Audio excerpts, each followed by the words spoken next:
ಈಗೆಲ್ಲ ನೋಡ್ತಾ ಇದ್ದೀರಾ ಎಷ್ಟು ಆಡಂಬರ ಆಗಿದೆ ಅಂದರೆ ಪೂಜೆ.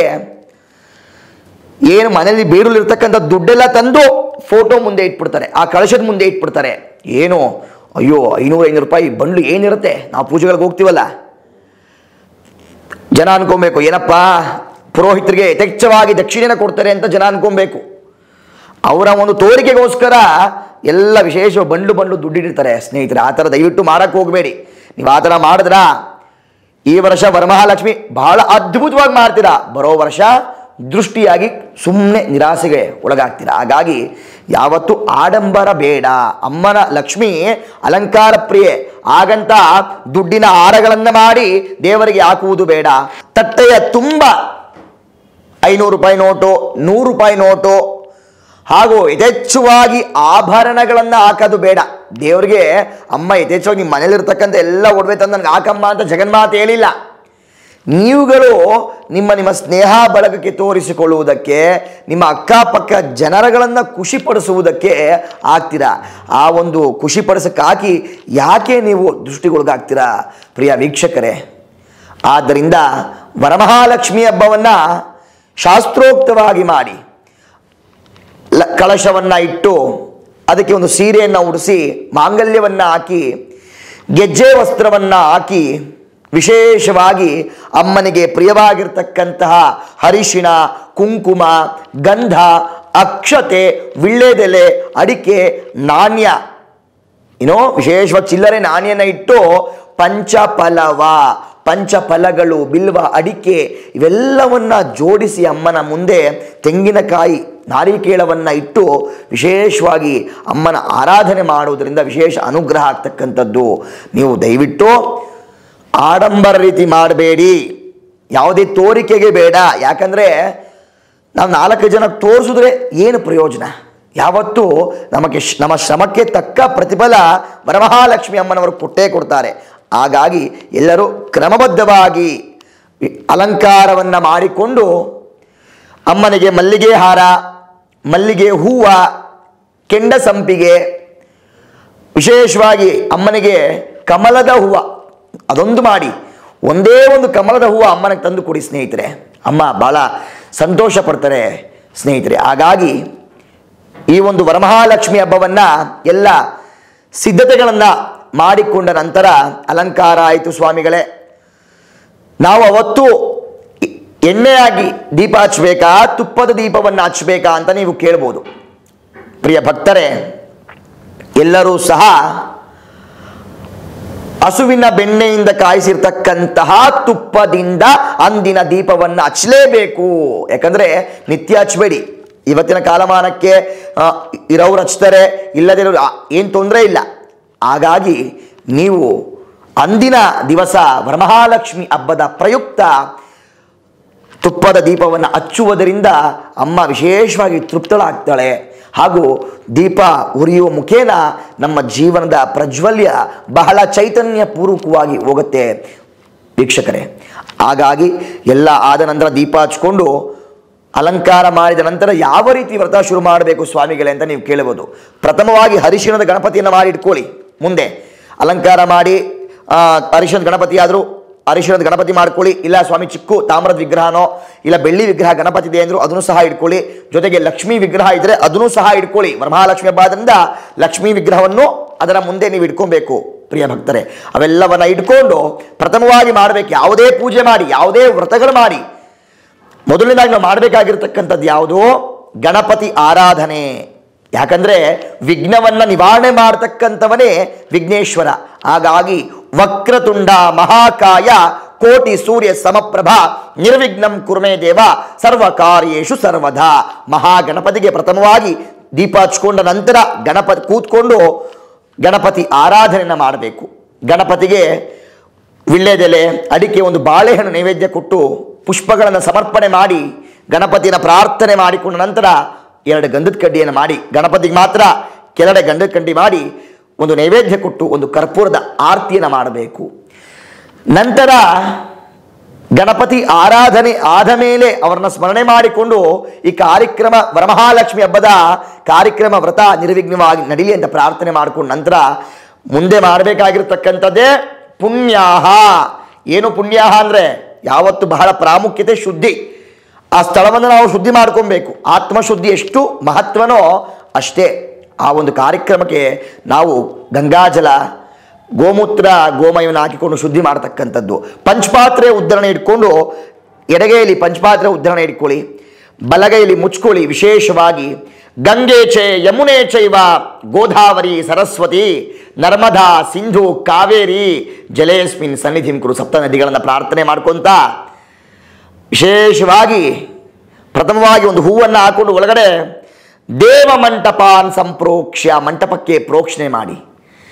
ಪೂಜಾ ದ್ರವ್ಯಾನಿ ಸಂಪ್ರೋಕ್ಷ್ಯ, ಇರ್ತಕ್ಕಂಥ ಎಲ್ಲ ವಿಳ್ಯದೆಲೆ, ಅಡಿಕೆ, ಹಣ್ಣು, ಹಂಪಲು, ನೈವೇದ್ಯ ಏನಿಟ್ಟಿರ್ತೀರ ಅವೆಲ್ಲದಕ್ಕೂ ಪ್ರೋಕ್ಷಣೆ ಮಾಡಿ. ಆತ್ಮಾನಾಂ ಸಂಪ್ರೋಕ್ಷ್ಯ, ತೀರ್ಥ ತಗೊಂಡು ನಿಮಗೆ ಪ್ರೋಕ್ಷಣೆ ಮಾಡಿ.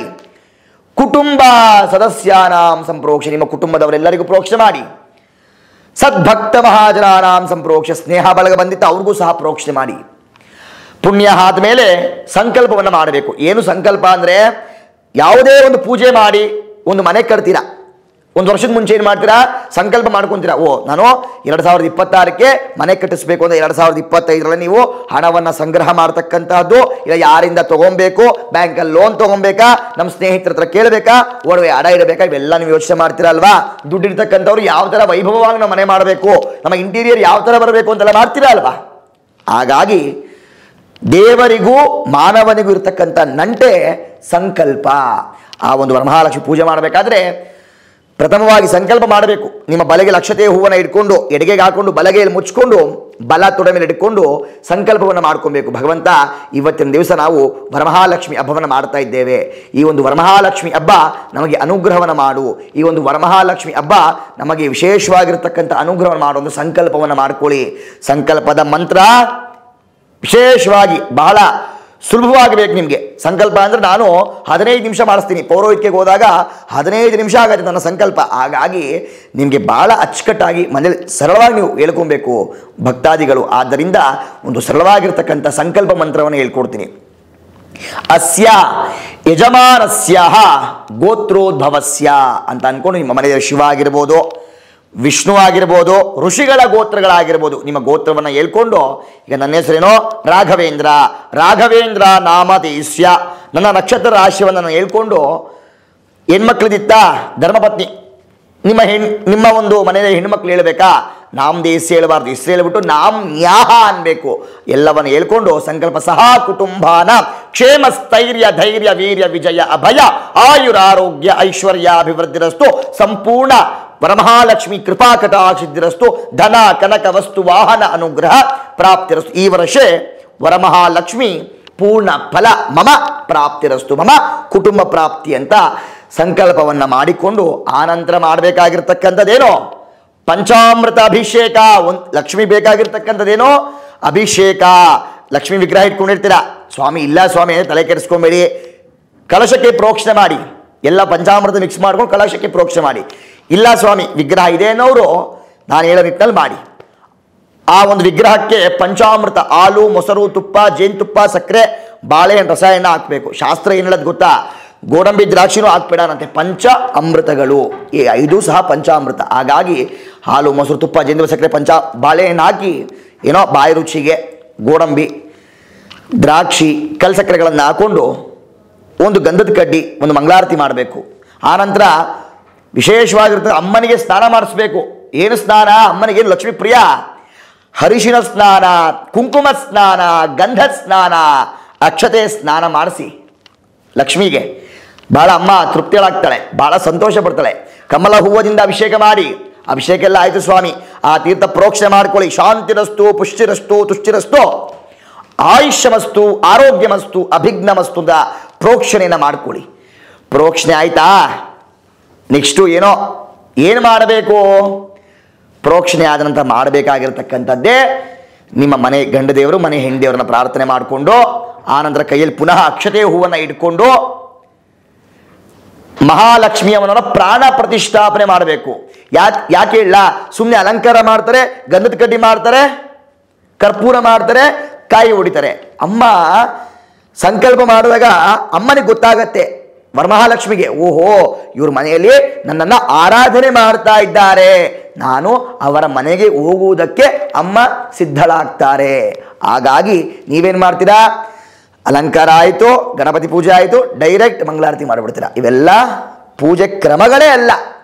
ಏನು ಪೂಜೆ ಕ್ರಮ ಅಂದರೆ ಅಭಿಷೇಕ ಆದ ನಂತರ ಪ್ರಾಣ ಪ್ರತಿಷ್ಠಾಪನೆ ಮಾಡ್ಕೊಬೇಕು. ವಿಶೇಷವಾಗಿ ಈಗ ನಾವಾದರೆ ವೇದ ಮಂತ್ರಗಳನ್ನು ಏನು ಮಾಡ್ತೀವಿ, ಪುರೋಹಿತರ ನಮ್ಮನ್ನು ಕರೆಸಿ ನೀವು ಮಾಡಿಸಿದ್ರೆ ನಾವು ವೇದ ಮಂತ್ರೋಪಚಾರವಾಗಿ ಶಾಸ್ತ್ರಬದ್ಧವಾಗಿ ಪೂಜೆನ ಮಾಡಿಸ್ತೇವೆ. ನೀವು ಮನೆಯಲ್ಲಿ ಸರಳವಾಗಿ ಮಾಡೋದ್ರಿಂದ ನೀವು ಓಂ ಮಹಾದೇವ್ಯೈ ಚ ಕೈಯಲ್ಲಿ ಒಂದು ದರ್ಬೆ ಇಟ್ಕೊಬೇಕು, ಇಲ್ಲ ಅಕ್ಷತೆ ಹೂವು ಇಟ್ಕೊಂಡು ಓಂ ಮಹಾದೇವ್ಯೈ ಚ ವಿದ್ಮಯೇ ವಿಷ್ಣು ಪತ್ನೇ ಚ ಧೀಮಹಿ ತನ್ನೋ ಲಕ್ಷ್ಮೀ ಪ್ರಚೋದಯಾತ್ ಶ್ವೇತಾಂಬರಧರೆ ದೇವಿ ನಾನಾಲಂಕೃತ ಭೂಷಿತೆ ಜಗಸ್ತಿ ಜಗನ್ಮಾತೆ ಮಹಾಲಕ್ಷ್ಮೀ ನಮೋಸ್ತು ಅಂತ ಅಕ್ಷತೆ ಹೂವನ್ನ ಅಮ್ಮನಿಗೆ ಸಮರ್ಪಣೆ ಮಾಡಬೇಕು. ಯಾವ ಥರ ಕೇಳಿಸ್ಕೊಳ್ಳಿ, ಓಂ ಭೂಹು ಮಹಾಲಕ್ಷ್ಮಿ ಆವಾಹಯಾಮಿ, ಓಂ ಭುವಃ ಮಹಾಲಕ್ಷ್ಮಿ ಆವಾಹಯಾಮಿ, ಓಂ ಸುವಃ ಮಹಾಲಕ್ಷ್ಮಿ ಆವಾಹಯಾಮಿ, ಮಹಾಲಕ್ಷ್ಮಿ ಸ್ಥಾಪಯಾಮಿ ಪೂಜೆಯಾಮಿ ಅಭಿಮುಖೇ ಕರೋಮಿ ಅಂತ ಅಕ್ಷತೆಯನ್ನು ಅಮ್ಮನಿಗೆ ಸಮರ್ಪಣೆ ಮಾಡಬೇಕು. ಆನಂತರ ಈಗ ಒಂದು ಟ್ವಿಸ್ಟ್ ಇದೆ ನೋಡಿ ಸ್ನೇಹಿತರೆ, ಪ್ರಾಣ ಪ್ರತಿಷ್ಠಾಪನೆ ಆಯಿತು. ಆನಂತರ ಏನು ಮಾಡಬೇಕು ಅಂದರೆ ಸರಳವಾಗಿ ಮಾಡ್ತಕ್ಕಂಥವ್ರು ಇಷ್ಟು ಮಾಡಿ, ನಿಮಗೆ ಹೇಳ್ತೀನಿ. ಈಗ ಸರಳವಾಗಿ ಮಾಡೋರು ಪ್ರಾಣ ಪ್ರತಿಷ್ಠಾಪನೆ ಮಾಡಿಕೊಂಡು ನೀವೇನು ಮಾಡಬೇಕು, ನೆಕ್ಸ್ಟ್ ಸ್ಟೆಪ್ಪು ನಿಮ್ಗೆ ಯಾವುದಾರ ದೇವ್ರದ್ದು ಲಕ್ಷ್ಮೀ ಅಷ್ಟೋತ್ರ ಇಲ್ಲ ಭಾಗ್ಯದ ಲಕ್ಷ್ಮೀ ಬಾರಮ್ಮ ಇವೆಲ್ಲವನ್ನು ಅಮ್ಮನಿಗೆ ತೃಪ್ತಿಯನ್ನು ಮಾಡಿ 2 ವಿಳ್ಯದೆಲೆ ಅಡಿಕೆ ಚಿಲ್ಲರೆ ಕಾಸಿನ ಲಕ್ಷ್ಮೀ ಅಷ್ಟೋತ್ರ ಮಾಡಿ 108 ಪ್ರಕೃತ್ಯೈ ನಮಃ ವಿಕೃತ್ಯೈ ನಮಃ ಆ ಲಕ್ಷ್ಮೀ ಅಷ್ಟೋತ್ರ ಮಾಡಿ. ಇನ್ನೊಂದು ವಿಶೇಷವಾಗಿರ್ತಕ್ಕಂಥದ್ದೇನೋ ಶ್ರೀ ಲಲಿತಾ ಸಹಸ್ರನಾಮ ಅಷ್ಟೋತ್ತರ ಶತನಾಮಾವಳಿ. ಈ ಲಲಿತ ಸಹಸ್ರನಾಮ ಅಷ್ಟೋತ್ತರ ಶತನಾಮಾವಳಿ ಅದು ಬಹಳ ಅದ್ಭುತವಾಗಿದೆ. ಇದನ್ನು ನೀವು ಮನೆಯಲ್ಲಿ ನೀವು ಮಾಡೋದ್ರಿಂದ ಗೂಗಲಲ್ಲಿ ಸಿಗುತ್ತೆ, ಇಲ್ಲ ಯಾವುದಾದ್ರೂ ಬುಕ್ಕಲ್ಲಿ ನೋಡ್ಕೊಂಡು ಹೇಳಿ. ಇದನ್ನು ಮಾಡೋದ್ರಿಂದ ಒಳ್ಳೆ ಧನಲಕ್ಷ್ಮಿ ಆಕರ್ಷಣೆ ಆಗುತ್ತೆ, ಒಳ್ಳೆ ವೈಭವ ಆಗುತ್ತೆ.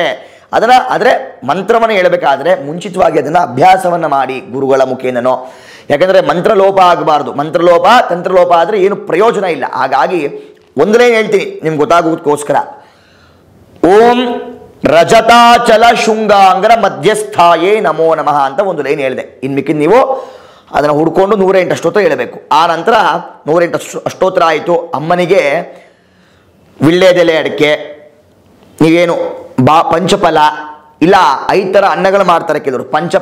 ಪಂಚಫಲ ಆದಮೇಲೆ 5 ಥರ ಅನ್ನ, ಪಂಚಾನ್ನ ಅಂತ, ಆಮೇಲೆ 5 ಥರ ಸ್ವೀಟನ್ನು ಇಡ್ತಾರೆ. ಅದು ನಿಮ್ಮ ಯೋಗ್ಯತಾನುಸಾರ ನೀವು ಮಾಡಿ ದೇವಿಗೆ ಇಡ್ಬೋದು. ಅಷ್ಟೋ ಸರಳವಾಗಿ ಮಾಡ್ತಾರಲ್ಲ ಅವ್ರಿಗೆ ಹೇಳ್ತಾ ಇರೋದು. ಅಷ್ಟೋತ್ತರ ಆದಮೇಲೆ ಅಮ್ಮನಿಗೆ ಗಂಧದ ಕಡ್ಡಿ, ನೈವೇದ್ಯ, ಒಂದು ಮಂಗಳಾರತಿ, ಎಲ್ಲರೂ ಮಂಗಳಾರತಿ ತಗೊಂಡು ಅಮ್ಮನಿಗೆ ಒಂದು ಅರಿಶಿಣದ ಆರತಿ ಇಲ್ಲ ಕೆಂಪು ಆರತಿಯನ್ನು ಮಾಡಿ ಅಲ್ಲಿಗೆ ಆ ಕಾರ್ಯಕ್ರಮವನ್ನು ಮುಗಿಸಿ ಅಕ್ಷತೆ ಹೂವು ಇಟ್ಕೊಂಡು ಪ್ರದಕ್ಷಿಣೆ ಮಾಡಿ ನಮಸ್ಕಾರ ಮಾಡ್ತಕ್ಕಂಥದ್ದು ಸರಳವಾಗಿರ್ತಕ್ಕಂಥವ್ರಿಗೆ. ಕೆಲವರು ಏನು ಮಾಡ್ತಾರೆ, ವ್ರತವನ್ನು ಆಚರಣೆ ಮಾಡ್ತಾರೆ. ವ್ರತವನ್ನು ಪುರೋಹಿತರನ್ನ ಕರೆಸಿ ಆಚರಣೆ ಮಾಡಿದ್ರೆ ಬಹಳ ಒಳ್ಳೆಯದು. ಯಾಕಂದರೆ ನೀವು ದಂಪತಿಗಳು ಕೂತ್ಕೊಂಡಿರ್ತೀರ, ಅವರು ಕ್ರಮಬದ್ಧವಾಗಿ ಮಾಡಿಸ್ತಾರೆ ಆಯಿತಾ. ಆವಾಗ ಅವರು ಇನ್ನೊಂದು ಮಾಡ್ತಾರೆ, ಶ್ರೀ ಸೂಕ್ತವನ್ನು ಪಠನೆ ಮಾಡ್ತಾರೆ. ಬ್ರಾಹ್ಮಣ ಪುರೋಹಿತರನ್ನು ಕರೆಸಿ ಗುರುಗಳನ್ನು ಕರೆಸಿ ಮಾಡಿಸೋದ್ರಿಂದ ಅವರು ಶ್ರೀ ಸೂಕ್ತ ಪಠನೆ ಮಾಡ್ತಾರೆ ಮನೆಯಲ್ಲಿ. ಶ್ರೀ ಸೂಕ್ತ ಅವತ್ತು ಬಹಳ ಮಹತ್ವ, ಇದು ಬಹಳ ರಹಸ್ಯವಾಗಿರ್ತಕ್ಕಂಥದ್ದು. ಶ್ರೀ ಸೂಕ್ತ ವೇದ ಇದೆಯಲ್ಲ ಅದು ವಿಶೇಷವಾಗಿರ್ತಕ್ಕಂಥ ಮನೆಯಲ್ಲಿ ಚೈತನ್ಯ ಕೊಡುತ್ತೆ, ವಿಶೇಷವಾಗಿರ್ತಕ್ಕಂಥ ಮನೆಯಲ್ಲಿ ಅಭಿವೃದ್ಧಿ ಉಂಟು ಮಾಡುತ್ತೆ. ಮನೆ ಲಕ್ಷ್ಮಿ ತಾಂಡವಾಡ್ತಾಳೆ. ಹಾಗಾಗಿ ಶ್ರೀ ಸೂಕ್ತವನ್ನು ಹೇಳಿ ಮಾಡ್ತಕ್ಕಂತಹದ್ದು ಪುರೋಹಿತರನ್ನು ಕರೆಸಿದ್ರೆ, ಇಲ್ಲ ಸ್ವಾಮಿ ನಾವೇ ಮಾಡ್ತೀವಿ, ನಾವೇ ಬುಕ್ ನೋಡ್ಕೊಂಡು ಕತೆ ಓದ್ತೀವಿ ಅಂದರೆ ಓದ್ಕೊಳ್ಳಿ. ಹಾಗಾಗಿ ನೀವು ಮಾಡೋದ್ರಿಂದ ನೀವು ಪ್ರತಿಷ್ಠಾಪನೆ ಆದಮೇಲೆ ಕಥೆಯೆಲ್ಲ ಓದಿ ದೇವರಿಗೆ ಅಂಗಪೂಜೆ, ನಾಮಪೂಜೆ, ಪತ್ರ ಪೂಜೆ, ದಿಕ್ಪಾಲಕ್ ಪೂಜೆ ಎಲ್ಲ ಮಾಡ್ತೀರಾ. ಆಮೇಲೆ ಕಥೆಯನ್ನು ಓದ್ತೀರಾ. ಕತೆ ಓದಾದ್ಮೇಲೆ ಏನು ಮಾಡ್ತೀರಾ, ಅಮ್ಮನಿಗೆ ನೈವೇದ್ಯ, ಅದು ಬಹಳ ಪ್ರಾಮುಖ್ಯತೆ. ನೈವೇದ್ಯ ಇರತಕ್ಕಂಥದ್ದು ಬಹಳ ಪ್ರಾಮುಖ್ಯತೆ. ಅದಾದ್ಮೇಲೆ ಮತ್ತೊಂದು ವಿಚಾರಕ್ಕೆ ಬರ್ತೀನಿ.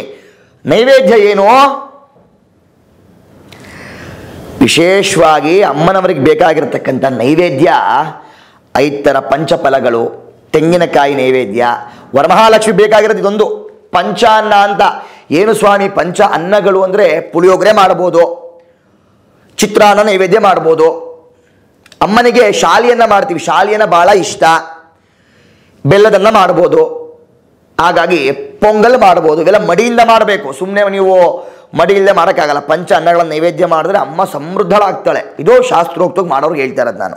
ಹಾಗಾಗಿ ಪಂಚ ಅನ್ನಗಳನ್ನು ನೈವೇದ್ಯ ಮಾಡಿಕೊಂಡು ವಿಶೇಷವಾಗಿ ಕೆಲವರು ಏನು ಮಾಡ್ತಾರೆ, ಸಾಹುಕಾರರು, ಕುಬೇರರು 5 ಥರ ಮೈಸೂರು ಪಾಕು, ಆಮೇಲೆ ಇನ್ನುವೆ ಜಿಲೇಬಿ, ಅವರವರ ಸ್ವೀಟ್ ಮನೇಲೇ ಮಾಡಬೇಕು. ಅಂಗಡಿಯಲ್ಲಿ ತಂದಿಟ್ಟರೆ ಪ್ರಯೋಜನ ಇಲ್ಲ.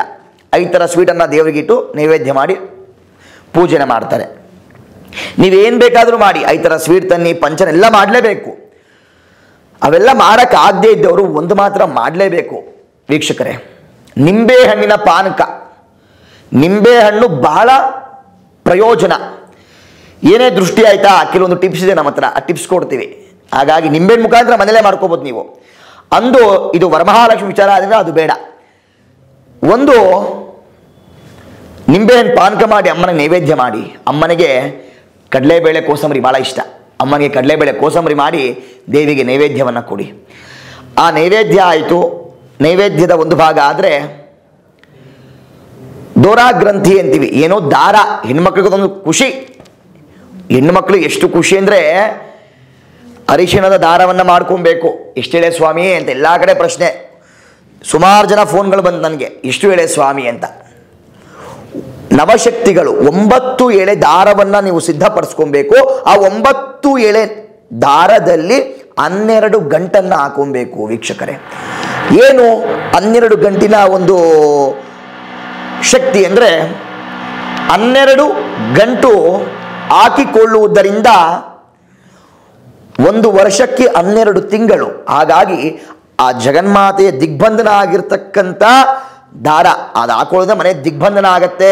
ವಿಶೇಷವಾಗಿ ಮನೆಯಲ್ಲಿ ಐಶ್ವರ್ಯ ಪ್ರಾಪ್ತಿ ಆಗತ್ತೆ, ಲಕ್ಷ್ಮಿ ತಾಂಡವ ಆಡ್ತಾಳೆ. ಹಾಗಾಗಿ ಆ ಒಂದು ದಾರ, ಗ್ರಂಥಿ ದಾರವನ್ನು ನೀವು ಕಟ್ಕೋಬೇಕು. 12 ಗಂಟೆ ಹಾಕೊಬೇಕು. ಪೂಜೆ ಶುರುವಾಗುವ ಮುನ್ನ ದೇವ್ರ ಮುಂದೆ ಇಟ್ಟು ಕತೆ ಓದುವ ಮುನ್ನನಾದರೂ ಹಾಕೋಬೋದು. ಇಲ್ಲ ಕತೆ ಎಲ್ಲ ಓದಿ ಪೂಜೆ ಮಂಗಳಾರತಿ ಆದ ನಂತರನೂ ಹಾಕೊಬೋದು. ಸ್ವಾಮಿ ಯಾರ ಕೇಳಿ ಹಾಕ್ಸ್ಕೊಳ್ಳೋಣ ಸ್ವಾಮಿ, ನನ್ನ ಗಂಡನ ಕೇಳಿ ಕಟ್ಟಿಸ್ಕೊಬೇಕಾ? ಗಂಡನ ಕೇಳಿ ಕಟ್ಟಿಸ್ಕೊಳ್ಳಿ, ತೊಂದರೆ ಇಲ್ಲ. ಆದರೆ ಒಂದು ವಿಶೇಷವಾಗಿರ್ತಕ್ಕಂಥದ್ದು ಏನಂದರೆ, ಹಿರಿಯ ಮುತ್ತೈದೆ ಇದ್ದರೆ, ಹಿರಿಯ ಮುತ್ತೈದೆ ಅಂದರೆ ವಯಸ್ಸಾಗಿರ್ತಕ್ಕಂಥ ಒಳ್ಳೆ ಮುತ್ತೈದೆ ಕೇಳಿ ಕಟ್ಟಿಸ್ಕೊಳ್ಳಿ. ಹಾಗೂ ಸುಮಂಗಲ್ಯ ಕೇಳಿ ಕಟ್ಟಿಸ್ಕೊಳ್ಳಿ. ಕನ್ಯಾ ಮುತ್ತೈದೆ ಇದ್ರ ಅವ್ರ ಕೇಳಾದರೂ ಕಟ್ಟಿಸ್ಕೊಳ್ಳಿ. ಹಾಗಾಗಿ ಏನು ತೊಂದರೆ ಇಲ್ಲ. ಹಾಗಾಗಿ ಆಮೇಲೆ ಕೆಲವರು ಹೇಳ್ತಾರೆ, ಸ್ವಾಮಿ ನಾನು ವಿಧವೆ, ನಾನು ಪೂಜೆ ಮಾಡ್ಬೋದಾ ಸ್ವಾಮಿ ಅಂತಾರೆ. ಅಮ್ಮ ದೇವರು ಹೇಳಿಲ್ಲ ಅಮ್ಮ, ನಾನೇ ಗೃಹ ಪ್ರವೇಶಕ್ಕೆ ಹೋಗ್ತೀನಿ, ನಾನೇ ಪೂಜೆ ಪುನಸ್ಕಾರಗಳಿಗೆ ಹೋಗ್ತಾ ಇರ್ತೀನಿ, ನಿತ್ಯ ಹೋಗ್ತೀನಿ. ಅವ್ರು ತುಂಬ ಹೆದರ್ಕೋತಾರೆ. ಯಾಕೆ ಹೆದರ್ಕೋತೀರಾ? ಮಾನವನಾಗಿ ಹುಟ್ಟಿದ ಮೇಲೆ ಪ್ರತಿಯೊಬ್ಬರು ಈ ಒಂದು ಯುಗವನ್ನು ನಾವು ಬಿಟ್ಟು ಹೋಗಲೇಬೇಕು. ಹಾಗಾಗಿ ಭೂಮಿಯನ್ನು ನಾವು ಬಿಟ್ಟು ಹೋಗಲೇಬೇಕು. ಹಾಗಾಗಿ ನಿಮಗೆ ನಿಮ್ಮ ಯಜಮಾನರು ತೀರೋಗಿದ್ದಾರಾ? ಯಾತಕ್ಕೋಸ್ಕರ? ದೇವರವೆಲ್ಲ ಕೇಳಲ್ಲಮ್ಮ, ನಿಮ್ಮ ಅಂತರಂಗದಲ್ಲಿರ್ತಕ್ಕಂಥ ಭಕ್ತಿಯನ್ನು ಕೇಳ್ತಕ್ಕಂಥದ್ದು, ನಿಮ್ಮ ಮನಸ್ಸಲ್ಲಿರ್ತಕ್ಕಂಥ ಭಕ್ತಿಯನ್ನು ಕೇಳ್ತಕ್ಕಂಥದ್ದು. ಹಾಗಾಗಿ ಇವೆಲ್ಲ ಆದ ನಂತರ ವಿಶೇಷವಾಗಿ ಆ ಒಂದು ಮುತ್ತೈದೆ ಕೇಳಿ ಆ ದಾರವನ್ನು ಕಟ್ಟಿಸ್ಕೊಳ್ಬೇಕು. ವಿಧವೆಯರು, ಗಂಡ ಇಲ್ಲದೇ ಇರತಕ್ಕಂಥವರು ಸಹ ಪೂಜೆ ಮಾಡ್ಬೋದು, ಏನು ದೋಷ ಇಲ್ಲ, ಅದಕ್ಕೆ ಯಾವ ತೊಂದರೆನೂ ಇಲ್ಲ. ನೀವು ಭಕ್ತಿಯಿಂದ ನೀವೊಬ್ಬರೇ ಕೂತ್ಕೋಬೇಡಿ, ನಿಮ್ಮ ಮಕ್ಕಳನ್ನು ಕೂರಿಸ್ಕೊಳ್ಳಿ, ಜೊತೆಗೂಡು ಮಾಡಿ. ಯಾಕಂದರೆ ನಿಮ್ಮ ಯಜಮಾನರು ಹೋಗಿರ್ಬೋದು, ಮಕ್ಕಳಿಗೆ ಒಳ್ಳೇದಾಗಬಾರ್ದಾ?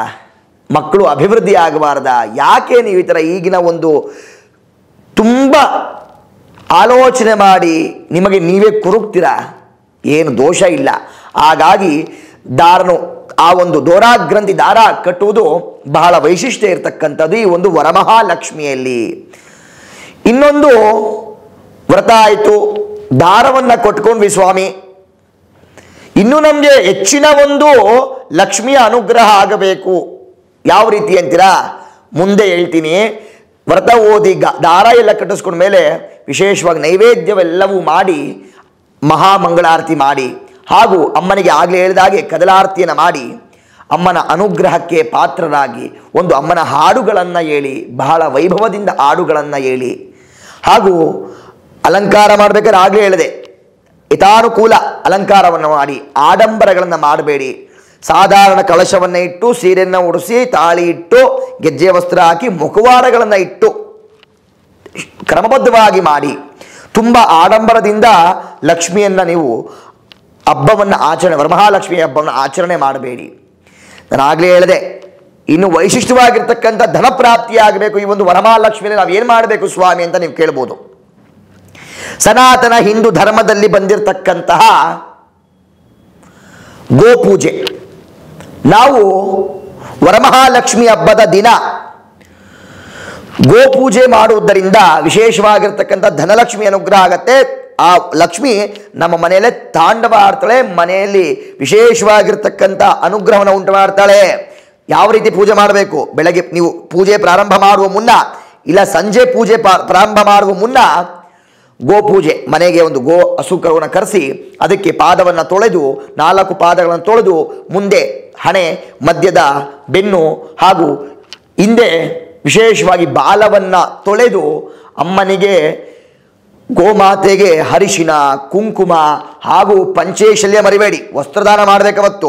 ಆ ಪಂಚೇಶಲ್ಯನ ಹೊತ್ತಿಸಿ ಅಮ್ಮನಿಗೆ, ಗೋಮಾತೆಗೆ ಮಲ್ಲಿಗೆ ಹಾರ ಹಾಕಿ. ಯಾಕಂದರೆ ಇಲ್ಲಿ ನೀವು ಮಲ್ಲಿಗೆ ಹಾರ ಹಾಕಿದ್ರೆ ಅಮ್ಮನಿಗೆ ಬಹಳ ತೃಪ್ತಿ ಆಗ್ತಕ್ಕಂಥದ್ದು. ಮಲ್ಲಿಗೆ ಹಾರ ಹಾಕಿ ಅಮ್ಮನಿಗೆ ಗಂಧದ ಕಡ್ಡಿ ಹಾಗೂ ಅಕ್ಕಿ ಬೆಲ್ಲವನ್ನು ನೆನೆಸಿ ಗೋಮಾತೆಗೆ ತಿನ್ನಿಸಬೇಕು. ಆನಂತರ ತರಕಾರಿ ಹಣ್ಣುಗಳನ್ನು ನೈವೇದ್ಯವನ್ನು ಕೊಡಬೇಕು. ಕರ್ಪೂರ ಮಂಗಳಾರತಿಯನ್ನು ಮಾಡಿ ಮಂಗಳಾರತಿ ತಗೊಂಡು ನೀವು ಆಚೆ ಕಳಿಸಿದ್ರೆ ಅಮ್ಮ ವರಮಹಾಲಕ್ಷ್ಮಿ ಬರಬೇಕು ಅಂದ್ಕೊಂಡಿರ್ತಕ್ಕಂಥವರು ಹುಟ್ಟೋಗ್ತಾರೆ ಗೋಮಾತೆ ಜೊತೆ. ನೀವೇನು ಮಾಡಬೇಕು, ಎಲ್ಲ ಪೂಜೆ ಆದಮೇಲೆ ಮನೆ ಒಳಗಡೆ ಕರ್ಕೊಂಬರಬೇಕು ಗೋಮಾತೆನ. ಮನೆ ಒಳಗೆ ಒಂದು ರೌಂಡು ಸುತ್ತಾಡಿ ಆ ಜಗನ್ಮಾತೆ. ಆಮೇಲೆ ಹಸುಕರು ಮನೆಗೆ ಕರೆಸ್ತೀರ, ಗ್ರಾನೈಟು ಮಾರ್ಬಲ್ ಹಾಕಿರ್ತೀರ, ಆ ಕಾಲು ಏನಾಗಬೇಕು, ಆ ಕಾಲು ಹೆಚ್ಚು ಕಮ್ಮಿ ಗೋಮಾತೆ ಕಾಲ ಅದರ ಪಾಪ ಎಂತಹ ಕ್ರೂರವಾಗಿರ್ತಕ್ಕಂಥದ್ದು ನಮಗೆ ಎಡವಟ್ಟು. ಹಾಗಾಗಿ ಒಂದು ಮ್ಯಾಟನ್ನು ಹಾಕ್ಕೊಂಡು ಒಂದು ಕ್ಲೀನಾಗಿ ಹಾಸ್ಕೊಂಡು ಅದನ್ನು ಹೊರಗಡೆ ಕರಿಬೇಕು. ಗೋಪೂಜೆನೋ ಈ ಒಂದು ವರಮಹಾಲಕ್ಷ್ಮಿಯಲ್ಲಿ ಬಹಳ ಮಹತ್ವ ಇರತಕ್ಕಂತಹದ್ದು. ಹಾಗೂ ನೀವು ನೈವೇದ್ಯ ಮಾಡ್ತೀರಾ, ಅಮ್ಮನಿಗೆ ಹಾಲನ್ನು ಸಹ ಇಡಿ. ಯಾಕಂದರೆ ಕ್ಷೀರ ಸಮುದ್ರದಾಯಿನಿ ಅವಳು. ಹಾಗಾಗಿ ಅಮ್ಮನಿಗೆ ಕ್ಷೀರವನ್ನು ಇಟ್ಟು ನೈವೇದ್ಯವನ್ನು ಮಾಡಿ, ಏನು ತೊಂದರೆ ಇಲ್ಲ, ಬಹಳ ಅಭಿವೃದ್ಧಿ ಆಗ್ತೀರಾ. ಹಾಗೂ ಕೆಲವರು ಕೇಳಿದ್ರು, ಸ್ವಾಮಿಗಳೇ ಬೆಳಗ್ಗೆ 4:15 5:30ಗೆ ಪೂಜೆ ಮಾಡಿ ಅಂತ ಹೇಳ್ತೀರಾ, ಯಾವ ರೀತಿ ಸ್ವಾಮಿಗಳೇ ಅಂದರು. ನೋಡಿ ಅಮ್ಮ, 4:15 5:30 ಮಾಡೋದ್ರೆ ಬ್ರಾಹ್ಮಿ ಮುಹೂರ್ತ, ಬ್ರಹ್ಮ ಮತ್ತು ಬ್ರಾಹ್ಮಿ ಇರ್ತಕ್ಕಂಥ ಮುಹೂರ್ತನೇ ಬ್ರಾಹ್ಮಿ ಮುಹೂರ್ತ. ಅವಾಗಾದರೂ ಮಾಡಿ, ಇಲ್ವಾ ಬೆಳಗ್ಗೆ 6:30 ಗಂಟೆ ಒಳಗಡೆ ಆದರೂ ಪೂಜೆ ಶುರು ಮಾಡಿ. ಅಂದು 6:55ಕ್ಕೆ ಇರ್ತಕ್ಕಂಥ ವಿಶೇಷ ಸಿಂಹ ಲಗ್ನದಲ್ಲಿ ನೀವು ಪೂಜೆ ಮಾಡೋದ್ರಿಂದ ಬಹಳ ವೈಭವ. 6:55ಕ್ಕೆ ಪೂಜೆ ಶುರು ಮಾಡ್ಬೋದು, ಆಯಿತಾ. ಕೆಲವರು ಅವರವರ ಅನುಕೂಲ ಆಗಲ್ಲ, ಅವರವರ ಉದ್ಯೋಗದ ಕೆಲಸಗಳು. ಹಾಗಾಗಿ ಕೊನೆ ಮುಹೂರ್ತ ಅಂದರೆ ಬೆಳಗ್ಗೆ 9 ಗಂಟೆಯಿಂದ 10 ಗಂಟೆ ಒಳಗಡೆ. 10:30 ರಾಹು ಇರುತ್ತೆ, ರಾಹು ಕಾಲ ಇರುತ್ತೆ. ಏನೋ ಶುಕ್ರವಾರ 10:30 ರಾಹು ಕಾಲ. ನೀವೇನೇ ವರಮಹಾಲಕ್ಷ್ಮಿ ಪೂಜೆ ಮಾಡಬೇಕು ಅಂದರೂ ರಾಹುಕಾಲಕ್ಕೂ ಮುನ್ನ ಪೂಜೆಯನ್ನು ಪ್ರಾರಂಭ ಮಾಡಿಬಿಡಿ. ಆಮೇಲೆ ರಾಹುಕಾಲ ಬಂದರೂ ತೊಂದರೆ ಇಲ್ಲ. ಯಾಕಂದರೆ ರಾಹುಕಾಲಕ್ಕಿಂತ ಮುನ್ನ ಪೂಜೆನ ಪ್ರಾರಂಭ ಮಾಡೋದ್ರಿಂದ ನಮಗೆ ಮುಕ್ತಾಯದ ಸಮಯ ತೊಂದರೆ ಇಲ್ಲ. ಹಾಗಾಗಿ ವಿಶೇಷವಾಗಿರ್ತಕ್ಕಂಥ ಪ್ರಾತಃ ಕಾಲ ಬ್ರಾಹ್ಮಿ ಮುಹೂರ್ತದಲ್ಲಿ ಮಾಡಿದ್ರೆ ವೈಭವ. 9ರಿಂದ 10 ಗಂಟೆ ಮಾಡಿದ್ರು ಭಾಳ ವಿಶೇಷ. ರಾಹುಕಾಲದಲ್ಲಿ ಶುರು ಮಾಡಬೇಡಿ. ಸ್ವಾಮಿ ಬೆಳಗ್ಗೆ ನಮಗೇನೋ ತೊಂದರೆ ಆಯಿತು, ಮಾಡೋಕ್ಕಾಗಲಿಲ್ಲ ಅಂತೀರಾ, ಗೋಧೂಳಿ ಸಮಯ ಇದೆ, ಯಾತಕ್ಕೆ ತಲೆ ಕೆಡಿಸ್ಕೊಂತೀರಾ? ವರಮಹಾಲಕ್ಷ್ಮಿ ವಿಶೇಷವಾಗಿರ್ತಕ್ಕಂಥ ಸಮಯ ಗೋಧೂಳಿ ಸಮಯ.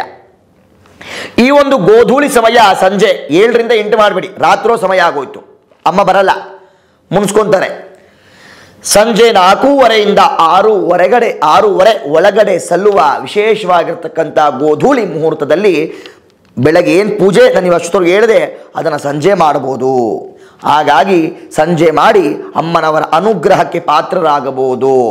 ಕೆಲವರು ಕೇಳ್ತಾರೆ, ಸ್ವಾಮಿ ಎಷ್ಟು ಜನ ನಾವು ಮುತ್ತೈದರನ್ನು ಕರಿಬೇಕು ಸ್ವಾಮಿ, ಎಷ್ಟು ಜನಕ್ಕೆ ಅರಿಶಿನ ಕುಂಕುಮವನ್ನು ಕೊಡಬೇಕು ಸ್ವಾಮಿ ಅಂತ ಸಹಜವಾಗಿ ನೀವು ಪ್ರಶ್ನೆಗಳನ್ನು ಕೇಳ್ತೀರಾ. ಹಾಗಾಗಿ ನೋಡಿ, ವಿಶೇಷವಾಗಿ ಈ ಒಂದು ವರಮಹಾಲಕ್ಷ್ಮಿ ಹಬ್ಬ ಯಾತಕ್ಕೋಸ್ಕರ ಮನೆಯಲ್ಲಿ ಧನ ಕನಕ ವಸ್ತು ವಾಹನ ಐಶ್ವರ್ಯ ಸಿರಿ ಸಂಪತ್ತು ಯಥೇಚ್ಛವಾಗಿ ಲಭ್ಯವಾಗಿ ಈ ವರ್ಷ ಏನು ಪೂಜೆ ಮಾಡ್ತೀರಾ, ಬರೋ ವರ್ಷ ಇನ್ನೂ ಅಭಿವೃದ್ಧಿ ಆಗಬೇಕು, ವರ್ಷ ಅಭಿವೃದ್ಧಿ ಆಗಬೇಕು, ಪಕ್ಷೆ ಅಭಿವೃದ್ಧಿ ಆಗಬೇಕು. ಹಾಗಾಗಿ ಸಂಜೆ ಪೂಜೆ ಎಲ್ಲ ಆದ ನಂತರ, ಇಲ್ಲ ಬೆಳಗ್ಗೆ ಪೂಜೆ ಮಾಡಿರ್ತಕ್ಕಂಥವ್ರು ಸಂಜೆ ಕರೀರಿ.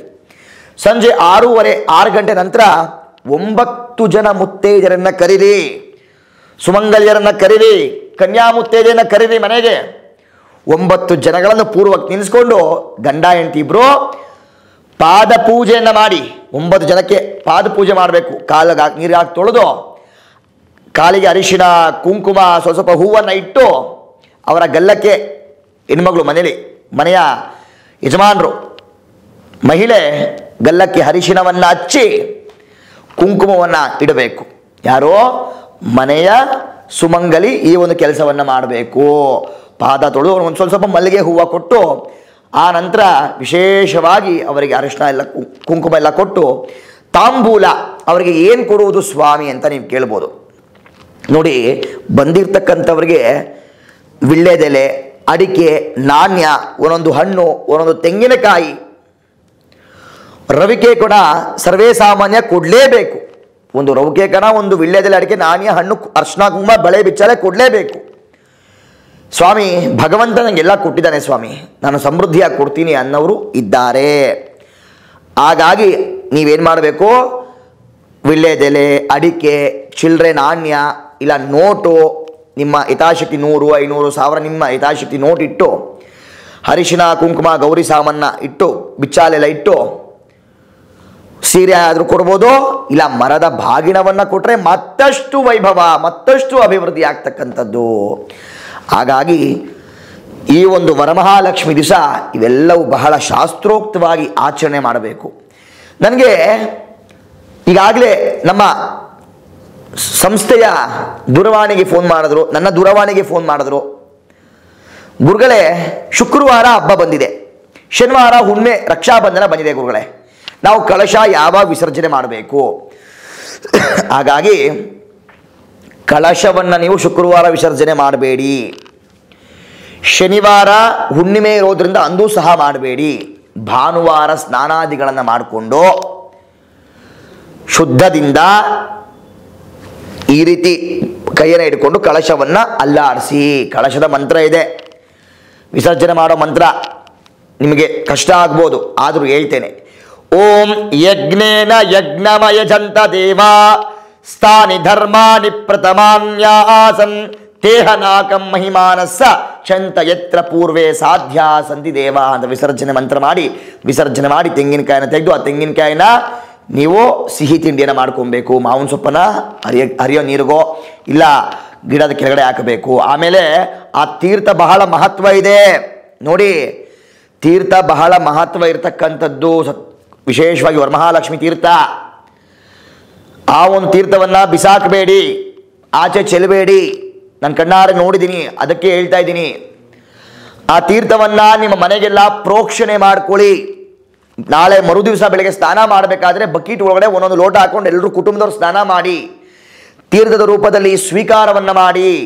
ಹಾಗಾಗಿ ಈ ಒಂದು ವರಮಹಾಲಕ್ಷ್ಮಿ ಹಬ್ಬ ಬಹಳ ವೈಶಿಷ್ಟ್ಯ ಇರತಕ್ಕಂತಹದ್ದು. ಭಾನುವಾರ ವಿಸರ್ಜನೆ ಮಾಡ್ಬೋದು. ಇನ್ನು ಕೆಲವರು ಸ್ವಾಮಿ ವರಮಹಾಲಕ್ಷ್ಮಿ ಅಂದರೆ ಏನು ಸ್ವಾಮಿ, ಅದರ ಮಹತ್ವ ಏನು ಸ್ವಾಮಿ ಅಂತ ನೀವೆಲ್ಲರೂ ಕೇಳ್ಬೋದು.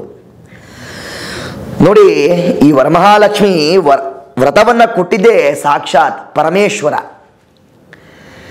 ಶಿವ, ಪಾರ್ವತಿ ಹಾಗೂ ಎಲ್ಲ ಋಷಿ ಮುನಿಗಳ ಸಮ್ಮುಖದಲ್ಲಿ ಕೈಲಾಸದಲ್ಲಿ ಅವರು ಅವರ ಮಾತನ್ನು ಆಡುವ ಸಂದರ್ಭದಲ್ಲಿ ಕೈಲಾಸದಲ್ಲಿ ಇರ್ತಾರೆ ಎಲ್ಲರೂ.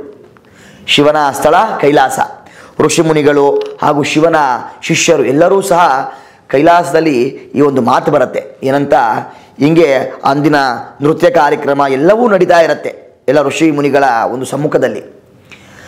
ಆಗ ಪಾರ್ವತಿ ಶಿವನನ್ನು ಕೇಳ್ತಾರೆ, ಪರಮೇಶ್ವರರೇ, ಸ್ತ್ರೀಯರು, ಹೆಣ್ಣು ಮಕ್ಕಳು, ಪುರುಷರು ಮಾಡ್ತಕ್ಕಂಥ ಯಾವುದಾದರೂ ವ್ರತ ಇದ್ದರೆ ಇದನ್ನು ತಿಳಿಸ್ಕೊಡಿ ಅಂತ ಕೇಳ್ತಾರೆ. ಆಗ ಪರಮೇಶ್ವರರು ತಿಳಿಸ್ಕೊಡ್ತಾರೆ. ಯಾವ ವ್ರತ? ವರಮಹಾಲಕ್ಷ್ಮಿ ವ್ರತ.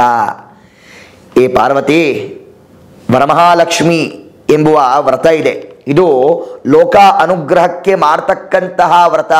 ಇದರಿಂದ ವಿಶೇಷವಾಗಿರ್ತಕ್ಕಂಥ ರಾಜ್ಯ ದೇಶ ಮಾಡ್ತಕ್ಕಂಥ ಕರ್ತೃಮನೆ ಎಲ್ಲವೂ ಸಮೃದ್ಧಿ ಐಶ್ವರ್ಯ ಆಗತ್ತೆ, ಸಕಲ ಐಶ್ವರ್ಯ ಉಂಟಾಗತ್ತೆ ಅನ್ನೋ ಒಂದು ಮಾಹಿತಿಯನ್ನು ಯಾರಿಗೆ? ಪರಮೇಶ್ವರ ಶಿವನು ಪಾರ್ವತಿಗೆ ಹೇಳ್ತಾರೆ. ಋಷಿಮುನಿಗಳೆಲ್ಲರೂ ಅಲ್ಲೇ ಇರ್ತಾರೆ. ಹಾಗಾಗಿ ಅವರು ಇದರ ಅರ್ಥ ಹೇಳಿ ಅಂತ ಪಾರ್ವತಿ ಕೇಳಿದಾಗ ಒಂದು ಹಿನ್ನೆಲೆ ಹೇಳ್ತಾರೆ ಶಿವ. ಹಿಂದೆ ವಿದರ್ಭ ದೇಶ ಅಂತ ಒಂದು ವಿಶೇಷವಾಗಿರ್ತಕ್ಕಂಥ ದೇಶ ಇತ್ತು. ಅದು ಸಕಲೈಶ್ವರ್ಯ, ಒಳ್ಳೆ ಸಮೃದ್ಧಿಯಾಗಿರ್ತಕ್ಕಂಥ ದೇಶ ವಿದರ್ಭ ದೇಶ ಅಂತ. ಆ ಒಂದು ದೇಶದಲ್ಲಿ ಒಂದು ಹೆಣ್ಣು, ಬಡ ಬ್ರಾಹ್ಮಣ ಹೆಣ್ಣು ಚಾರುಮತಿ ಅಂತ ಇರ್ತಾಳೆ ನೋಡಿ. ಆ ದೇಶ ಶ್ರೀಮಂತಿಗೆ ದೇಶ, ಚಾರುಮತಿ ಬಹಳ ಬಡವಳು. ಆ ಚಾರುಮತಿ ಬಹಳ ಸಂಸ್ಕಾರ, ಪತಿವ್ರತ ಹೆಣ್ಣಾಗಿರ್ತಕ್ಕಂಥವಳು. ತನ್ನ ಗಂಡನ ಶ್ರೇಯಸ್ಸನ್ನು ಬಹಳ ಇಷ್ಟಪಡ್ತಾಳೆ. ತನ್ನ ಗಂಡನ ಶ್ರೇಯೋಭಿವೃದ್ಧಿಯನ್ನು ವರಮಹಾಲಕ್ಷ್ಮಿಯಲ್ಲಿ ಅವಳು ಪ್ರಾರ್ಥನೆಯನ್ನು ಮಾಡ್ತಾ ಇರ್ತಾಳೆ. ತುಂಬ ಒಳ್ಳೆಯ ಮನಸ್ಸಿರ್ತಕ್ಕಂಥವಳು. ಒಂದಿನ ಏನಾಯಿತು, ಆ ಚಾರುಮತಿ ರಾತ್ರಿ ಮಲಗಿದ್ದಾಗ ಕನಸಿನಲ್ಲಿ ವರಮಹಾಲಕ್ಷ್ಮಿ ಬರ್ತಾಳೆ. ಅಮ್ಮ ಚಾರುಮತಿ, ನಿನ್ನ ನಿಷ್ಠೆಗೆ, ನಿನ್ನ ಪತಿವ್ರತ ಒಂದು ಸ್ತ್ರೀಯಾಗಿರ್ತಕ್ಕಂಥವಳು, ನಿನಗೆ ನಾನು ಒಲಿಯುತ್ತೇನೆ.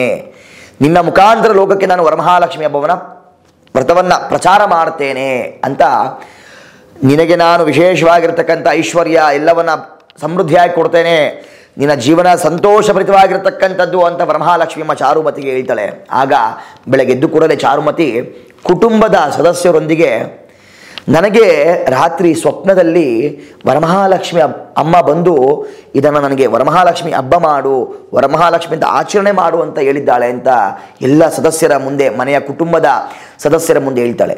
ಕುಟುಂಬದವ್ರಿಗೆ ಆಶ್ಚರ್ಯ, ಅಯ್ಯೋ ಚಾರುಮತಿ, ನೀನು ಎಂಥ ಅದೃಷ್ಟವಂತೆ ಅಮ್ಮ, ನೀನು ಧನ್ಯ ಬಿಡಮ್ಮ ಅಂತ ಹೇಳಿದಾಗ, ಅಂದಿನಿಂದ ಚಾರುಮತಿ ವರಮಹಾಲಕ್ಷ್ಮಿ ಹಬ್ಬದ ವ್ರತವನ್ನು ಬಹಳ ಶಾಸ್ತ್ರೋಕ್ತವಾಗಿ, ಬಹಳ ಆಡಂಬರವಿಲ್ಲದೆ ಆಚರಣೆಯನ್ನು ಮಾಡಿ, ಶಾಸ್ತ್ರಬದ್ಧವಾಗಿ ಪೂಜೆಗಳನ್ನು ಮಾಡಿ, ವಿಶೇಷವಾಗಿರ್ತಕ್ಕಂಥ ಅನ್ನದಾನವನ್ನು ಮಾಡಿ, ಹಾಗೂ ದಾನ ಧರ್ಮಗಳನ್ನು ಮಾಡಿ, ಅವಳು ಐಶ್ವರ್ಯ ಬಂದ ಮೇಲೆ ಅಹಂಕಾರ ಬರಲಿಲ್ಲ.